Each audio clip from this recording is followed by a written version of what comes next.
second of this Navaratri. Alva?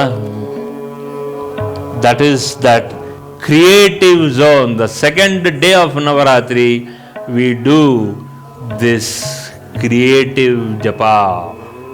ಅದನ್ನು ಮಾಡಿದಾಗ ನಮಗೇನಾಗುತ್ತೆ ಅಂದಾಗ ಮೈಂಡು ಪ್ಯೂರ್ ಆಗ್ತಾ ಬಂದಾಗ ಆರ್ಯಾಂಬಾಯೇ ನಮಃ, we get into the zone of purity and sweetness.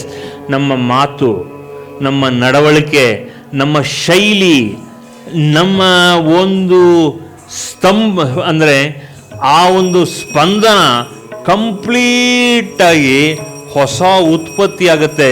We now generate purity and sweetness in our well being ಆರಾಮ್. ಎಷ್ಟು ದಿವಸ ಎಷ್ಟು ಆವರಿಸ್ಕೊಳ್ಳುತ್ತೆ ನಮ್ಮ ಆತ್ಮದಲ್ಲಿ ಇರೋತಕ್ಕಂಥ ಓಂ ಆರ್ಯಾಂಬಾಯೇ ನಮಃ. ಇದನ್ನು ಜಪಿಸ್ತಾ ಹೋದಾಗ ನವರಾತ್ರಿ ಟೈಮ್ನಲ್ಲಿ ಏನಾಗುತ್ತೆ, ನೀವು ಮನೆಗೆ ಹೋಗಿ ಇದನ್ನು ಅಟ್ಲೀಸ್ಟ್ ಕನಿಷ್ಠ ಪಕ್ಷ ಒಂದು ಮಾಲೆನಾರು ಮಾಡಿ, ಇಲ್ಲಿಂದ ಹೋಗಬೇಕಾದ್ರೆ ತನಗೆ ತಾನೇನೆ ಓಂ ಆರ್ಯಾಂಬಾಯೇ ನಮಃ ಚಾಂಟ್ ಇಟ್. ಕ್ಯಾಬಲ್ಲಿ ಹೋಗಿದ್ರೆ ಮಾಡಿ, ವೆಹಿಕಲಲ್ಲಿ ಹೋದರೆ ಮಾಡಿ, ಯು ಪ್ಲೇ ಇಟ್. ಮೈಂಡಲ್ಲಿ ಇದು ಗುಂಗುಡ್ಲಿ. ಯಾಕೆ ಅಂದರೆ this is the zone where ಈ ಕಲಿಯುಗದಲ್ಲೂ you will enjoy purity and sweetness. ಈ ವೈಬ್ರೇಷನ್ ಏನಾಗುತ್ತೆ, ಎಲ್ಲ ನಿಮ್ಮ ಸುತ್ತಮುತ್ತ ಇರೋತಕ್ಕಂಥ ನಿಮ್ಮ ಮನೆ, ಮಠ ಎಲ್ಲರೂ they get into that pure zone and that sweetness. ಅವರ ಮಾತು, ಅವರ ನಡವಳಿಕೆ, ಅವರ ಭಾವನೆ, ಅವರಲ್ಲಿರೋತಕ್ಕಂಥ ಮೆಂಟಲ್ ಬ್ಲಾಕ್ಸ್, ಕಾರ್ಮಿಕ್ ಬ್ಲಾಕ್ಸ್, ನಿಮ್ಮಲ್ಲಿ ಮಾತ್ರ ಅಲ್ಲ, ಅವರಲ್ಲಿರೋ karmic blocks also will be removed. There is no sankalpa. You just go on chanting Om Aryambaye Namaha. So let us do it. As we go on, we understand how pure we are becoming. ಒಂದು 4-5 ಸಲ ಒಂದು ಮಾಲೆ ಜಪ ಮಾಡೋಣ. ಈಗ 10 ನಿಮಿಷ ಬೇಕಷ್ಟೇ. 10 ನಿಮಿಷನೂ ಬೇಡ, ಕರೆಕ್ಟಾಗಿ ನೋಡಬೇಕಾದ್ರೆ 7-8 ನಿಮಿಷ ಬೇಕು ಅಲ್ವಾ? ಗುಡ್, ಶುರು ಮಾಡೋಣ.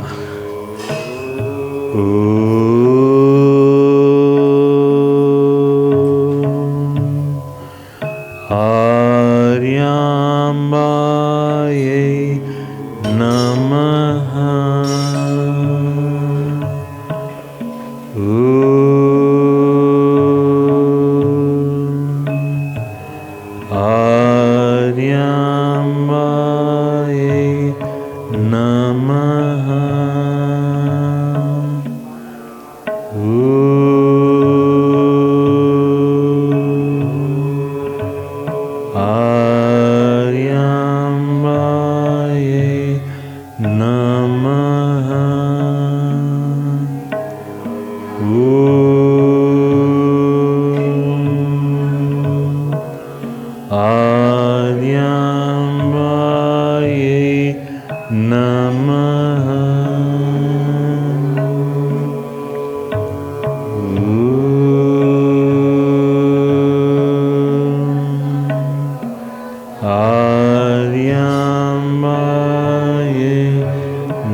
I am heading towards purity and sweetness in my life and in all the other members of my family also, so that I become very pure and constructive, so that I can take decisive decisions in my life, so that let me completely eradicate catabolism in my thoughts. Let there be purity in speech, and let there be high levels and sweetness of the levels of purity in my life.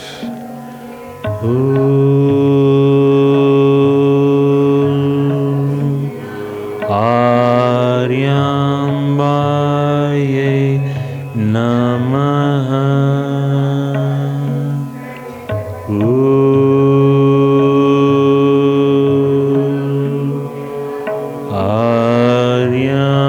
आर्यांबायै नमः।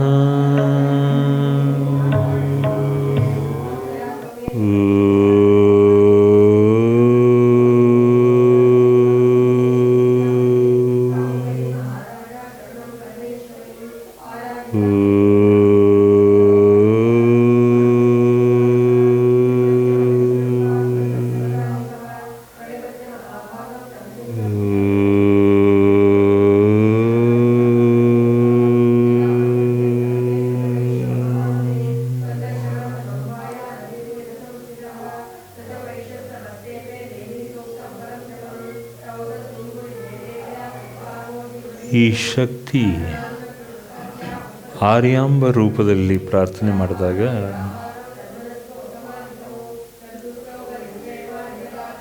ಕರ್ಮದ ವಲಯದಿಂದ ನಾವು ಧರ್ಮದ ವಲಯಕ್ಕೆ ನಾವು ಬರ್ತೀವಿ. ಈ ಆರ್ಯಾಂಬ ಅನ್ನೋತಕ್ಕಂಥ ಪ್ರಥಮ ರೂಪದಲ್ಲಿ ಪ್ರಜ್ವಲಿಸೋತಕ್ಕಂಥ ಈ ದೇವಿ,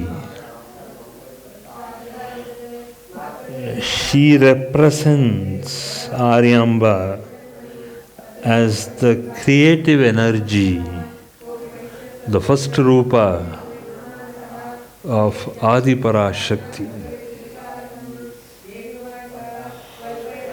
The essence of Adiparashakti in the divine form is represented by the divine Shakti, Adiparashakti, in the form of Aryamba.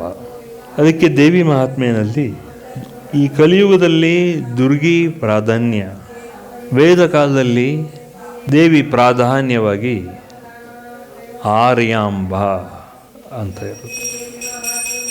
ವೇದ ಕಾಲದ ದೇವತೆ ಮಹಾಕಲ್ಲಿ, ಮಹಾಲಕ್ಷ್ಮಿ, ಮಹಾಸರಸ್ವತಿ ರೂಪಕ್ಕೆ ಬರೋಕ್ಕೆ ಮುಂಚೆ ವೇದ ಕಾಲದಲ್ಲಿ ಇದ್ದಿದ್ದು Aryamba.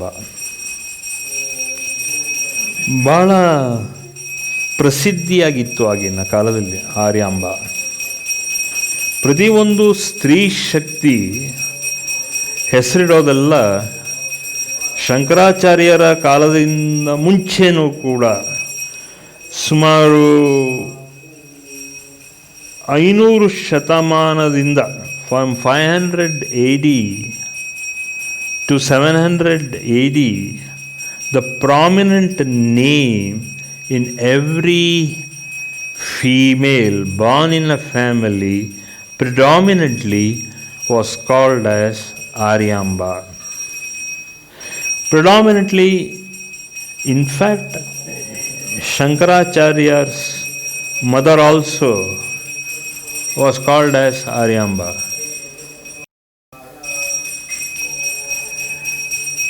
Between 100 AD till about 800 to 900 AD, ಆ ಒಂದು 100ನೇ ಶತಮಾನದಿಂದ ಅಲ್ಲ 5ನೇ ಶತಮಾನದಿಂದ 700-800 ಶತಮಾನದವರೆಗೂ ಪ್ರತಿಯೊಂದು ದೇವಿ ಮನೆಗಳು ಹುಟ್ಟಿದ್ದೆಲ್ಲ ಒಂದು ಸ್ತ್ರೀ ಶಕ್ತಿ ಪ್ರಿಡಾಮಿನೆಂಟ್ಲಿ ಆರ್ಯಾಂಬ ಅಂತಾನೆ ಹೆಸರಿಡ್ತಿದ್ರು. ಶಂಕರಾಚಾರ್ಯರ ತಾಯಿನೂ ಅದೇ ಹೆಸರೇ ಆರ್ಯಾಂಬ. ಅದಕ್ಕೂ ಇದಕ್ಕೂ ಲಿಂಕ್ ಮಾಡ್ತಾ ಇಲ್ಲ. But that was how the Vedic tradition was. ವೇದ ಕಾಲದಲ್ಲಿ ಆರ್ಯಾಂಬ. ಅದಾದ ಮೇಲೆ ಇರೋತಕ್ಕಂಥ ಬೇರೆ ಕಾಲಗಳು, ವೇದ ಕಾಲದಲ್ಲೇ ಸಾರಾಂಶ ಮಾಡಿದ್ದನ್ನೆಲ್ಲ ಉಪನಿಷತ್ ಕಾಲ ಅಂತಾಯಿತು. ಆ ಉಪನಿಷದ್ ಕಾಲ ಆದಮೇಲೆ ಪರಮಾತ್ಮ ಬ್ರಹ್ಮನಿಂದ ಸೃಷ್ಟಿ ಆದ. Brahma was the creative force of all gods. ಅಲ್ಲಿಂದಾನೇ ಯುಗಗಳು ಕೂಡ ಶುರುವಾಯಿತು. ವೇದಕಾಲ ಅದಾದ ಮೇಲೆ ಮಿಕ್ಕಿದ ಕಾಲಗಳೆಲ್ಲ ಶುರುವಾಯಿತು ಅಲ್ಲಿಂದಾನೆ. ದೇವಿ ಅದಕ್ಕೇ ಪ್ರೈಮಾರ್ಡಿಯಲ್ ಎನರ್ಜಿ ಅಂತ ಇಂಗ್ಲೀಷಲ್ಲಿ ಕರೆಯೋದು. ಅದನ್ನು ಕನ್ನಡದಲ್ಲಿ ಕರಿಬೇಕಾದ್ರೆ ಅಥವಾ ಬೇರೆ ಸಂಸ್ಕೃತ ಭಾಷೆಯಲ್ಲಿ ಕಲಿಬೇಕಾದ್ರೆ ಅದಕ್ಕೆ ಆದಿಶಕ್ತಿ ಅಥವಾ ಆದ್ಯ ಶಕ್ತಿ ಅಂತ ಕರೆಯೋದು ಸಂಸ್ಕೃತದಲ್ಲಿ. ಸೊ ಈ ದೇವಿಯ ರೂಪ ಆದಿಶಕ್ತಿಯಿಂದ ಬಂದಿತ್ತು. ಈ ಆದ್ಯ ಶಕ್ತಿ ಅಥವಾ ಆದಿಶಕ್ತಿಯಿಂದಾನೇ ಬ್ರಹ್ಮ ವಿಷ್ಣು ಮಹೇಶ್ವರರು ಸೃಷ್ಟಿ ಆಗಿದ್ದು. She was the creatrix force.